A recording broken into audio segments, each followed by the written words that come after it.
Hello दोस्तों, शिक्षा villa के यूट्यूब चैनल में आपका स्वागत है।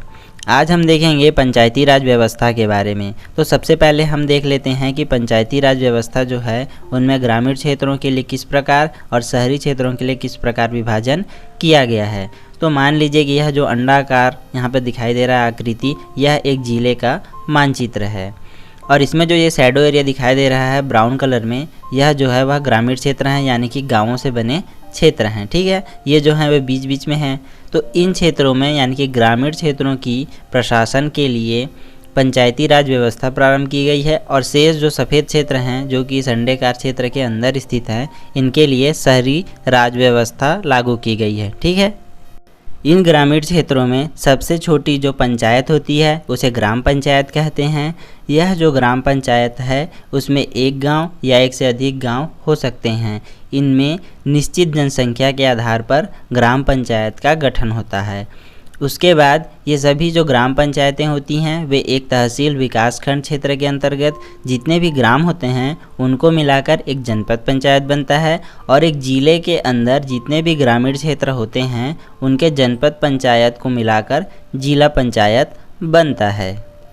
और शेष शहरी क्षेत्रों के लिए शहरी राज व्यवस्था यानी नगर पंचायत और उसके बाद नगर पालिका और नगर निगम का गठन किया जाता है। तो सबसे पहले हम देखेंगे कि भारत में यह जो पंचायती राज और शहरी राज की अवधारणा है यह कहाँ से आई और इसके पीछे ऐतिहासिक घटनाक्रम किस प्रकार है।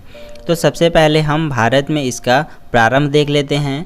तो भारत में शासन की शक्तियों के विकेंद्रीकरण हेतु 1993 में 73वां संविधान संशोधन अधिनियम 1992 भारत की संविधान में संशोधन हेतु संसद में पारित किया गया और इसके साथ ही संविधान में अनुसूची 11 को जोड़ा गया है, जिसके तहत स्थानीय स्वशासन को शामिल किया गया और स्थानीय स्वशासन को लागू करने के लिए 11वीं अनुसूची में 29 विषय शामिल किए गए। ध्यान रखिएगा दोस्तों, यह जो पंचायती राज व्यवस्था है वह बहुत ही महत्वपूर्ण है और इसमें जो कम लिखा हुआ है वे सभी फैक्ट्स जो हैं रेड इंक से किए गए हैं, वे एग्ज़ाम में पूछे जा चुके हैं, तो आप इन्हें ज़रूर याद रखिएगा। ठीक, अब पंचायती राज व्यवस्था के तहत ग्रामीण क्षेत्रों में शासन हेतु पंचायती राज निकाय की स्थापना की गई है, जिसमें ग्राम स्तर पर ग्राम पंचायत का गठन किया गया है, जनपद स्तर पर जनपद पंचायत का गठन किया गया है, वहीं जिला स्तर पर जिला पंचायत का गठन किया गया है। इसके बारे में मैंने आपको पूर्व ही बता दिया था। इसके बाद हम देखेंगे कि पंचायती राज के विकास के लिए कौन कौन सी समितियां बनाई गई थी और इसके साथ में आपको कुछ शॉर्टकट्स भी बताऊंगा। तो सबसे पहले 1957 में बनी थी बलवंत राय मेहता समिति। बलवंत राय जो थे इस समिति के अध्यक्ष थे और इस समिति के द्वारा जो रिपोर्ट सौंपी गई उसमें कौन कौन सी सिफारिशें थी यह मैं आपको अब बताऊंगा।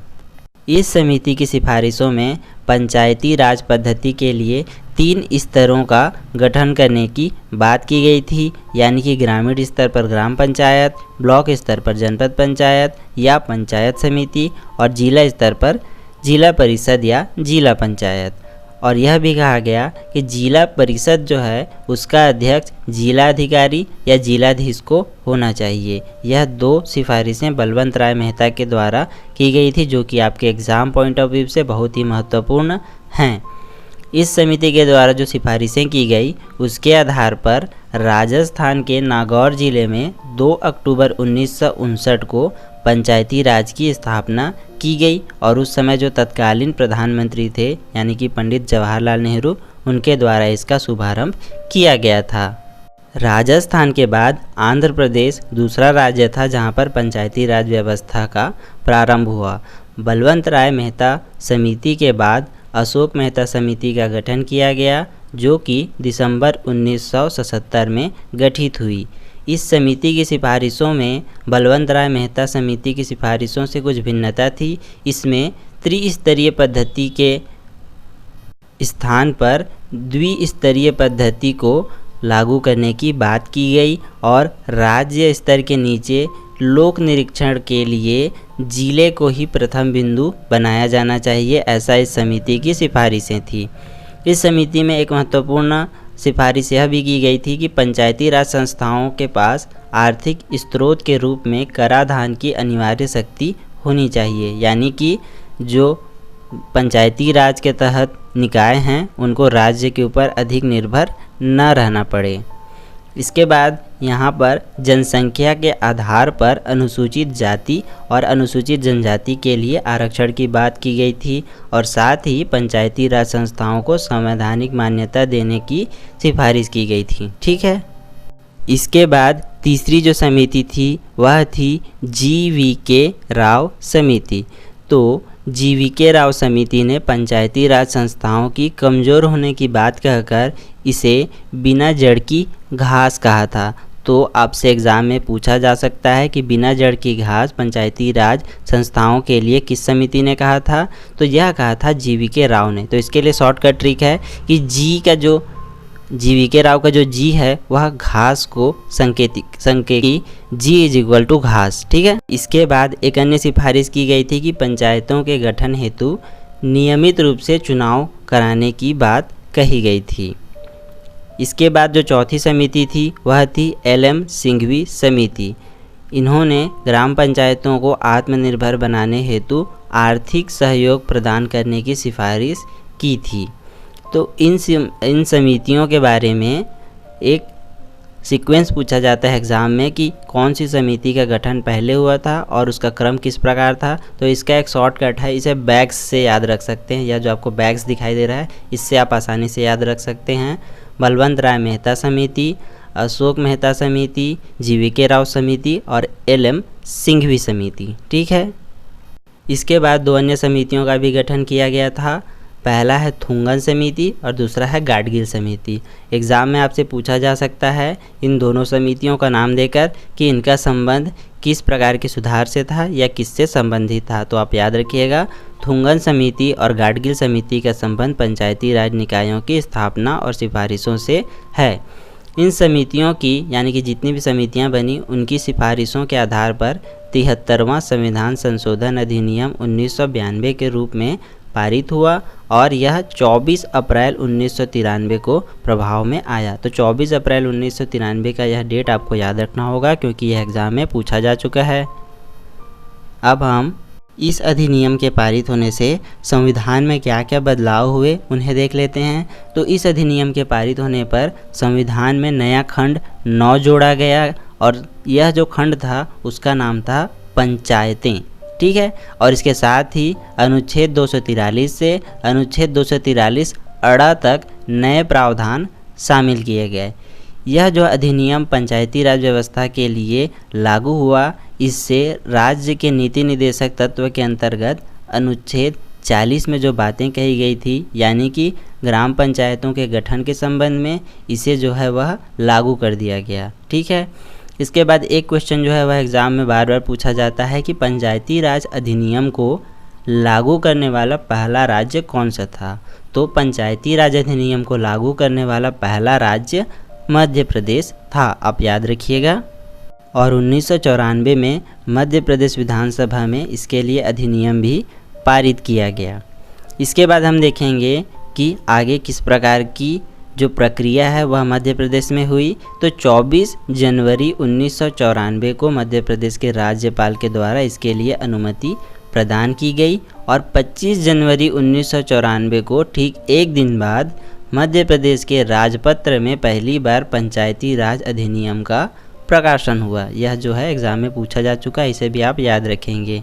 और जब मध्य प्रदेश से अलग होकर छत्तीसगढ़ राज्य का गठन हुआ तो 1 नवंबर सन 2000 से संपूर्ण छत्तीसगढ़ राज्य में पंचायती राज अधिनियम लागू कर दिया गया, लेकिन इसे अधिसूचित नहीं किया गया था। याद रखिएगा, भारतीय संविधान के द्वारा पारित जो इस अधिनियम को राज्य सूची में रखा गया है, इसीलिए छत्तीसगढ़ के राजपत्र में 18 जून 2001 को विधियों के अनुकूलन आदेश लागू किया गया, परंतु इसे अधिसूचित नहीं किया गया था। याद रखिएगा। अब हम सीधे छत्तीसगढ़ में पंचायती राज व्यवस्था किस प्रकार से कहना चाहिए कि लागू किया गया, इसे देख लेते हैं। तो ग्रामों को मिलाकर ग्राम पंचायत का गठन होता है और ग्राम पंचायतों की संख्या छत्तीसगढ़ में 10,971 है। पिछली गणना के अनुसार यह डाटा दिया जा रहा है। और ग्राम पंचायत के जो प्रमुख होते हैं उस पदाधिकारी का नाम है सरपंच। इसके बाद प्रत्येक जनपद स्तर पर जनपद पंचायत का गठन किया जाता है और इसकी जो संख्या है वह 146 है। और इसके जो प्रमुख होते हैं वे जनपद पंचायत अध्यक्ष होते हैं और इसके साथ ही प्रशासनिक रूप से एक अधिकारी की नियुक्ति की जाती है जिसे जनपद पंचायत सीईओ के नाम से भी जाना जाता है। और इसके साथ ही प्रत्येक जिले स्तर पर जिला पंचायत का गठन किया गया है। वर्तमान में छत्तीसगढ़ में जिलों की संख्या के आधार पर जिला पंचायत की संख्या 28 है। अब हम पंचायती राज व्यवस्था की प्रमुख विशेषताओं को देख लेते हैं कि इसके अंतर्गत किस प्रकार की व्यवस्था की गई है। तो सबसे पहले हम सबसे छोटी इकाई ग्राम सभा को देख लेते हैं। ग्राम सभा जो होती है वह प्रत्येक गांव के निवासियों के द्वारा निर्मित एक सभा होती है, यानी कि प्रत्येक गांव का एक ग्राम सभा होता है। आप इस मैप में देख सकते हैं कि जो पीले रंग का आपको दिखाई दे रहा है चित्र, यह एक ग्राम पंचायत है, ठीक है। और ए और बी दो अलग अलग गांव हैं, तो दोनों की जो ग्राम पंचायत होगी वह एक तो हो सकती है, परंतु प्रत्येक गांव की अपनी ग्राम सभा होती है, ठीक है। इसके बाद हम देख लेते हैं कि ग्राम सभा के सदस्य कौन होते हैं। तो गांव स्तर पर ग्राम सभा के प्रावधान, जिसके सदस्य पंचायत क्षेत्र के पंजीकृत मतदाता होंगे, यानी कि उस पंचायत क्षेत्र में उस गांव के जो मतदाता होंगे वे ग्राम सभा के सदस्य होंगे। और इसके साथ ही विधानसभा से यदि कोई उस गांव से निर्वाचित हुआ है और उस गांव का निवासी है तो वह भी इसका सदस्य होगा। इसके बाद एक क्वेश्चन एग्जाम में पूछा जा चुका है कि ग्राम सभा जो है वह किस प्रकार होती है, जिसमें पूरे ग्राम पंचायत में एक ग्राम सभा होगी, प्रत्येक ग्राम में एक ग्राम सभा होगी, या एक से अधिक ग्रामों को मिलाकर एक ग्राम सभा निर्मित होगी। तो इसका उत्तर होगा कि प्रत्येक ग्राम में एक ग्राम सभा निर्मित होगी। इसके बाद भारतीय संविधान के अनुच्छेद 243 क या अनुच्छेद 243 ए को हिंदी में क कहा जाता है। तो इस अनुच्छेद में ग्राम सभा के गठन से संबंधित प्रावधानों को लिखा गया है। एग्जाम में आपसे डायरेक्टली पूछा जाएगा कि ग्राम सभा का प्रावधान कौन से अनुच्छेद में है, तो आपको याद रखना होगा यह अनुच्छेद 243 क या 243 ए, कुछ भी आप टिक कर सकते हैं हिंदी और इंग्लिश के अनुसार। अब हम देखेंगे कि ग्राम सभा का सम्मेलन जो है वह कितने बार होती है। तो वर्ष में 4 बार अनिवार्य रूप से ग्राम सभा का सम्मेलन होना आवश्यक है। और यह जो 4 तारीखें हैं यह हैं 23 जनवरी जो कि सुभाष चंद्र बोस की जन्मतिथि है, 14 अप्रैल आधुनिक भारत के मनु भीमराव अंबेडकर की जन्मतिथि है, 20 अगस्त पूर्व प्रधानमंत्री राजीव गांधी की जन्मतिथि है और 2 अक्टूबर महात्मा गांधी की जन्मतिथि है। इन 4 जो तारीखें हैं इन पर अनिवार्य रूप से ग्राम सभा का सम्मेलन होना चाहिए। इसके लिए मैंने शॉर्टकट लिखा है, यानी 23 जनवरी, 14 अप्रैल, 20 अगस्त और 2 अक्टूबर को जो ग्राम सभा की बैठक होती है वह किन किन जो महापुरुषों हैं उनकी जन्म तिथि से संबंधित है। तो इसे आप शुभ राम से याद रख सकते हैं। सु से सुभाष चंद्र बोस, भ से भीमराव, रा से राजीव और म से महात्मा गांधी। तो ठीक है, याद रखिएगा शुभ राम। इसके अलावा 2 अन्य बैठकें होती हैं जो कि जून और नवंबर माह में किसी भी तारीख को सुझाई जाती है और वह बैठक जो है वह आयोजित की जाती है। अब प्रश्न यह उठता है कि क्या ग्राम सभा की बैठक इन 4 तारीखों और 2 अन्य महीनों पर ही आयोजित की जाती है? इसका उत्तर है नहीं।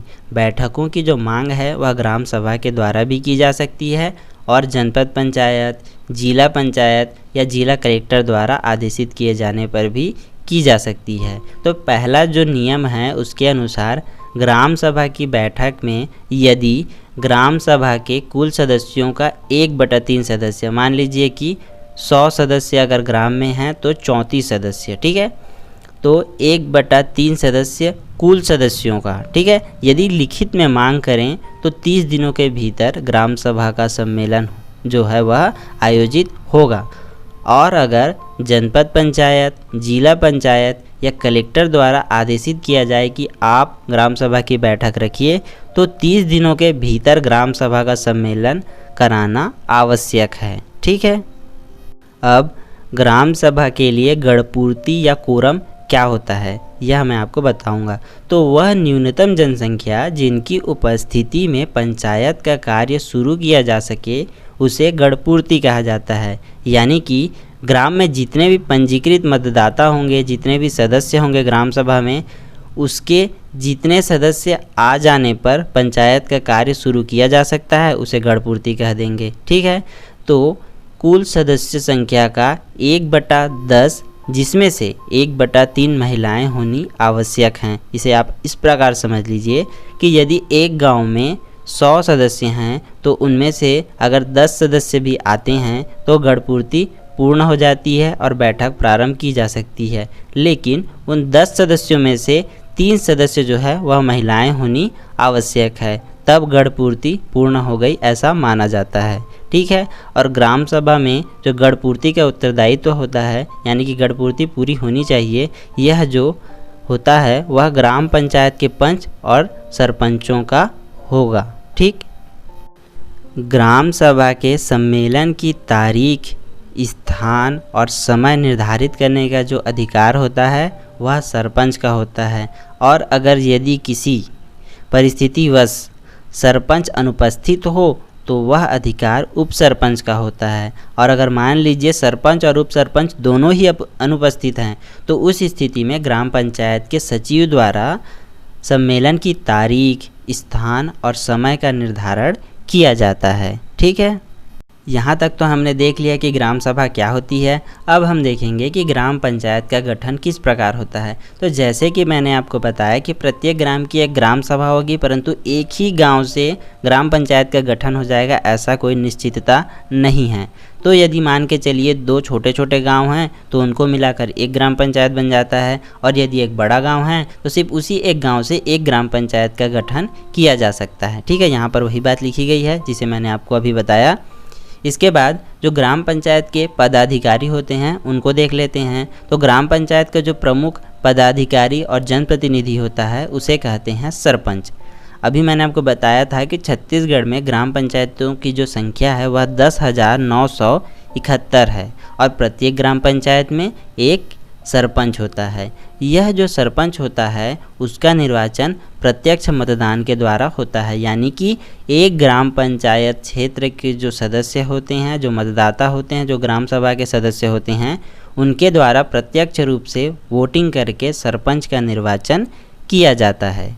इसके बाद हम देखेंगे कि ग्राम पंचायत सरपंच के निर्वाचन हेतु प्रत्याशी की न्यूनतम आयु जो है वह 21 वर्ष होनी चाहिए, और जो मतदान की आयु है वह 18 वर्ष। याद रखिएगा, प्रत्याशी जो है वह न्यूनतम 21 वर्ष का होना चाहिए, लेकिन मतदान तो आप 18 वर्ष की आयु पूर्ण हो जाने पर कर सकते हैं।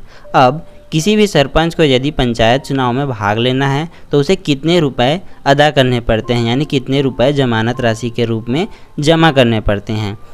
तो एक सामान्य जो उम्मीदवार है उसे 1000 रुपये जमानत राशि के रूप में जमा करना पड़ता है। और यदि अगर आप अनुसूचित जाति, अनुसूचित जनजाति, अन्य पिछड़ा वर्ग या किसी भी वर्ग की महिला प्रत्याशी हैं तो आपको जमानत राशि का आधा राशि जमा करना पड़ता है। यानी कि अगर आप इस आरक्षित वर्ग के हैं तो आपको 1000 के स्थान पर केवल 500 रुपये जमानत राशि के रूप में जमा करना पड़ेगा। इसके बाद दूसरे जो पदाधिकारी हैं उन्हें कहा जाता है उप सरपंच। प्रत्येक ग्राम पंचायत में एक सरपंच होता है और एक उप सरपंच होता है। उप सरपंच का जो चुनाव है वह अप्रत्यक्ष मतदान के द्वारा होता है। अप्रत्यक्ष मतदान का तात्पर्य है कि एक जो ग्राम पंचायत होती है वह विभिन्न वार्डों में बटी होती है और प्रत्येक वार्ड से एक पंच चुनकर आता है। ठीक है। और ये सारे जो पंच होते हैं ये आपस में मिलकर एक पंच को निर्वाचित करते हैं। किस रूप में? उप सरपंच के रूप में। ठीक है, आपको समझ में आ गया होगा। पंच के बारे में डिटेल से मैं आपको आगे बताने वाला हूं तो आपको और समझ में आ जाएगा। अब हम देखेंगे पंचों के बारे में, यानी कि उनका निर्वाचन किस प्रकार होता है, उनकी संख्या कितनी होती है, इनकी जमानत राशि कितनी होती है। तो प्रत्येक जो ग्राम पंचायत होती है वह न्यूनतम 10 और अधिकतम 20 वार्डों में विभाजित होती है और प्रत्येक वार्ड से एक पंच का निर्वाचन होता है। यह जो पंच होते हैं वे प्रत्येक वार्ड के मतदाताओं के द्वारा प्रत्यक्ष मतदान के द्वारा चुने जाते हैं। प्रत्येक ग्राम पंचायत में 10 से 20 वार्ड हो सकते हैं और प्रत्येक वार्ड से एक पंच हो सकता है, यानी कि इनकी संख्या भी 10 से 20 के बीच हो सकती है। और पंचों के निर्वाचन हेतु यानी कि किसी उम्मीदवार को जमानत राशि के रूप में यदि आप सामान्य वर्ग से हैं तो 50 रुपये जमा करना पड़ता है। वहीं अगर आप अन्य पिछड़ा वर्ग, अनुसूचित जाति, अनुसूचित जनजाति या किसी भी वर्ग की महिला प्रत्याशी हो तो आपको आधी जमानत राशि जमा करनी पड़ती है, यानी कि 50 का आधा 25 रुपये। ठीक। अब प्रत्येक ग्राम पंचायत के लिए सरकार द्वारा एक प्रशासनिक अधिकारी की नियुक्ति की जाती है जिसे ग्राम सचिव कहा जाता है। अब एक प्रश्न आया था एग्ज़ाम में कि लोक सेवक से आप क्या समझते हैं। तो ग्राम पंचायत के जो सरपंच, उप सरपंच और पंच होते हैं उन्हें लोक सेवक कहा जाता है। याद रखिएगा, यह एग्ज़ाम में पूछा जा चुका है और फ्यूचर में भी पूछा जा सकता है। तो ग्राम पंचायत के सरपंच, उप सरपंच और पंच को लोक सेवक भी कहा जाता है। अब हम देखेंगे कि ग्राम पंचायत का जो सम्मेलन होता है उसकी अध्यक्षता कौन करता है। तो ग्राम पंचायत का जो सम्मेलन होता है उसकी अध्यक्षता सरपंच के द्वारा किया जाता है और यदि सरपंच अनुपस्थित हो तो उस स्थिति में उप सरपंच के द्वारा किया जाता है, और यदि दोनों ही अनुपस्थित हो यानी कि सरपंच और उप सरपंच तो उस स्थिति में जितने भी ग्राम सभा के सदस्य होते हैं वे अपने बीच में से ही एक व्यक्ति को अध्यक्ष के रूप में चुन लेते हैं और वह सम्मेलन की अध्यक्षता करता है। अब हम देखेंगे कि ग्राम पंचायत की जो बैठक है वह किस प्रकार से होती है। तो सरपंच का यह कर्तव्य है कि वह कम से कम माह में एक बार ग्राम पंचायत की बैठक बुलाएगा। ग्राम पंचायत का मतलब है पंच, सरपंच, उप सरपंच और सचिव जो हैं इन्हें समुचित रूप से ग्राम पंचायत कहा जाता है। इसके बाद है कि यदि सरपंच बैठक न बुलाए तो उस स्थिति में सचिव का यह कर्तव्य बनता है कि वह बैठक के लिए सूचना जारी करें। ठीक है। इसके बाद है कि यदि गढ़ पूर्ति न हो तो स्थगन जो है वह किस प्रकार किया जाता है और इस पर कौन कौन से नियम जो है वह लागू होते हैं। तो यदि गढ़ पूर्ति नहीं हो पाती है तो अध्यक्ष के द्वारा इस बैठक को स्थगित कर दिया जाता है और आगामी बैठक के लिए एक तारीख निर्धारित कर दी जाती है कि इस तारीख को ग्राम पंचायत की बैठक होगी। इसके बाद हम देखेंगे कि स्थगन के बाद अगर बैठक हो तो उसके लिए गढ़ पूर्ति जो है वह आवश्यक नहीं होती है, परंतु गढ़ पूर्ति नहीं हो पाने की स्थिति में जो नई बैठक होती है उसमें ये 5 विषय होते हैं जिनके बारे में चर्चा नहीं की जा सकती है। इनमें से पहला विषय है वार्षिक कार्य योजना, यानी कि पूरे वर्ष भर का जो कार्य योजना है उसके बारे में डिस्कस नहीं किया जा सकता है। दूसरा है हितग्राहियों का चयन। तीसरा है वार्षिक बजट। चौथा है वार्षिक लेखा एवं संपरीक्षा प्रतिवेदन और पांचवा है प्रशासनिक रिपोर्ट। इसके बाद है कि गढ़ पूर्ति अगर नहीं हो पाती है तो किस प्रकार की कार्यवाही की जाती है, क्योंकि इसके लिए ग्राम पंचायत के सरपंच और पंच जो है वह जिम्मेदार होते हैं। तो ग्राम सभा की मान के चलिए 3 लगातार बैठकों में यदि कोरम की पूर्ति नहीं हो पाती है यानी गढ़ पूर्ति नहीं हो पाती है तो उससे संबंधित सरपंच और पंच के खिलाफ नोटिस जारी कर दिया जाता है कि आप अगली जो 2 बैठकें हैं उनमें कोरम की पूर्ति यानी गढ़ पूर्ति की पूर्ति करिए। और अगर इन 2 बैठकों में भी यदि वे कोरम की पूर्ति नहीं कर पाते हैं यानी गढ़ पूर्ति नहीं कर पाते हैं तो उन्हें पद से हटाने की कार्यवाही प्रारंभ की जा सकती है। इसके बाद हम वार्षिक सम्मेलन के बारे में बात कर लेते हैं। तो ग्राम सभा का जो वार्षिक सम्मेलन होता है वह वित्तीय वर्ष समाप्त होने के कम से कम 3 माह पूर्व आयोजित की जाती है और वार्षिक सम्मेलन जो है वह ग्राम पंचायत के मुख्यालय में आयोजित की जाती है। इसके बाद हम देखेंगे कि वार्षिक सम्मेलन में निम्नलिखित विषयों पर चर्चा की जाती है। आप इन विषयों को याद रखिएगा, इन्हें एग्ज़ाम में पूछा जा चुका है। तो ये विषय हैं लेखाओं का वार्षिक विवरण, पूर्व वित्तीय वर्ष का प्रशासनिक रिपोर्ट, ग्राम पंचायत का वार्षिक बजट और अगले वित्तीय वर्ष की भी वार्षिक योजना और साथ ही पंचायतों के कार्यों का विवरण। तो ये विषय जो है उन्हें मैं दोहरा देता हूँ। लेखाओं का वार्षिक विवरण, पूर्व वित्तीय वर्ष का प्रशासनिक रिपोर्ट, ग्राम पंचायत का वार्षिक बजट और अगले वित्तीय वर्ष की वार्षिक योजना और पंचायतों के कार्यों का विवरण। ठीक है, ये विषय जो है वह वार्षिक सम्मेलन में डिस्कस किए जाते हैं। इसी के साथ हम आज का वीडियो समाप्त करते हैं। पंचायती राज व्यवस्था पर दूसरी वीडियो में जल्दी ही लाऊंगा। तो आप देख रहे हैं यूट्यूब चैनल शिक्षा विला, और इसमें हम क्विज के माध्यम से विभिन्न MCQ क्वेश्चंस आपको उपलब्ध कराने का प्रयास करते हैं, जिसके लिए टेलीग्राम चैनल का लिंक मैंने डिस्क्रिप्शन बॉक्स में दे दिया है। तो अब चलते हैं, अगले वीडियो में आपसे फिर मुलाकात होगी। Thank you.